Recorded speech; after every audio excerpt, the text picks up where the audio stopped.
आज मैं तुम्हें कुछ बातें बताऊंगा, बहुत ध्यान से सुनना और उन पर अमल भी करना, क्योंकि वो बातें तुम्हारी पूरी ज़िंदगी के लिए सच में बहुत कामगार साबित होंगी, जो तुम्हारी ज़िंदगी में तुम्हारे लिए बहुत उपयोगी सिद्ध होंगी और तुम्हें आगे बढ़ने में और तुम्हें अपने काम को समय देने में, दोनों में, और तुम्हारे दिमाग को स्वस्थ रखने, इन सब चीज़ों के लिए तुम्हारा सहयोग करेंगे। क्योंकि मैं नहीं चाहता हूँ कि तुम्हारे दिमाग में कुछ भी ऐसी चीज़ें रहें जो तुम्हें नुकसान कर सकती हैं, या जो तुम्हारे दिमाग के लिए सही नहीं है, या जो तुम्हारे मन के लिए सही नहीं है। क्योंकि तुम मन में कुछ बातें रखोगे तो तुम इतना याद रखना कि जिन रिश्तों को तुम निभाना चाहते हो, तुम उन रिश्तों को निभा ही नहीं पाओगे।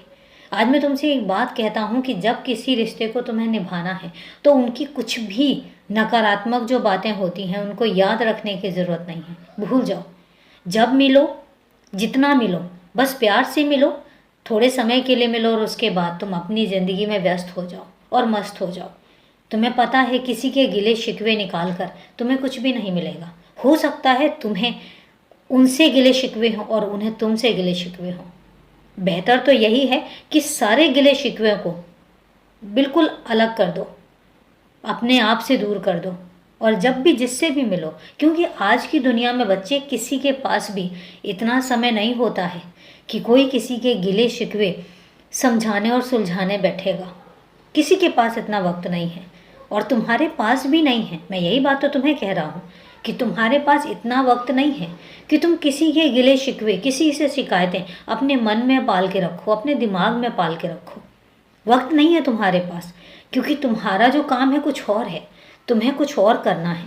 तो इसलिए अगर किसी के लिए कुछ भी है दिल में, उसको अलग करो, अपने आप से दूर करो, अपने दिमाग से दूर करो, और बस जब मिलो, जितना मिलो, प्यार से मिलो और उसके बाद अपने अपने रास्ते।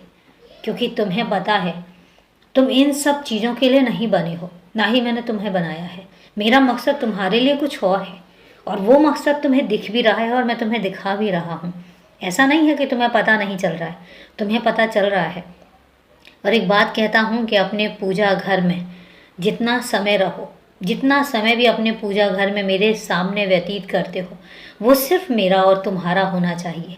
उस समय अपने दिल और अपने दिमाग में कुछ भी ऐसा मत लेके रखो और कुछ भी ऐसा मत रखो जिससे हम दोनों के बीच में एक दूरी सी महसूस हो। मुझे लगे कि अगर मेरा बच्चा मेरे पास आया है तो सिर्फ मेरा है, वो किसी और का नहीं है।